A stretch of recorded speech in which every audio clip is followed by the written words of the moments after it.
बोरफला विधानसभा केंद्र के खरीद चाय बागान में बांग्लादेश की गुब्बारा आकर गिरने से इलाके के लोगों में काफी हद तक संदिग्ध माहौल देखने को मिला।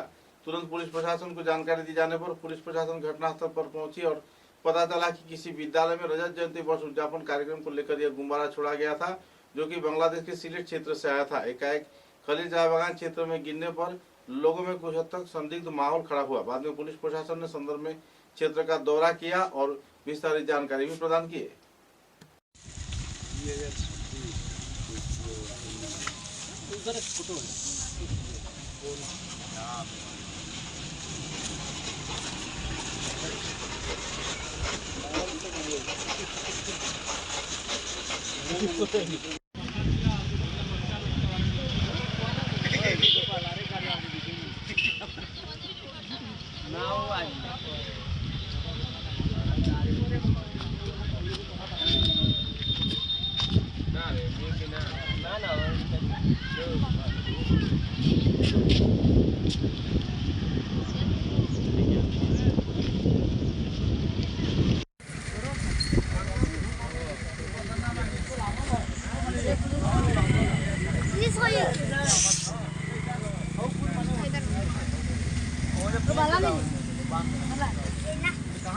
না, ইয়াত একো ভয় খাবলগীয়া একো বিষয় নহয়। এটা বেলুন, এখন ডাঙৰ বেলুন, যিটো বেলুন হয় গেছ বেলুন, যিটো উৰুৱাই দিয়ে, সেইটো এটা আহি আমাৰ মাচিমপুৰ অঞ্চলত যিটো পোৱা গৈছিলে আৰু ইয়াৰ প্ৰাৰম্ভিক তদন্ত এটা কৰা হৈছিলে আৰু তদন্তৰ শেষত গম পোৱা গৈছে যে বাংলাদেশৰ চিলেট জিলাৰ এখন ঠাই আছে, তাৰ নাম হ'ল ফেচুগঞ্জ। তাৰ এখন স্কুল আছে, ঘিলাচৰা হাই স্কুল।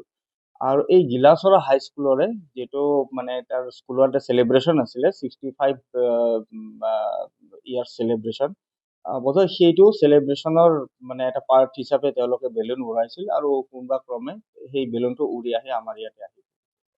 আমি প্ৰাথমিক তদন্ত মতে এইখিনিয়ে, আৰু ইয়াতো এটা উচ্চস্তৰীয় এটা তদন্ত চলি আছে। যদি কিবা বেলেগ কিবা বস্তু ওলাই আপোনালোকক অৱগত কৰিম। পাব্লিক পেনিক হোৱাৰ একো কাৰণ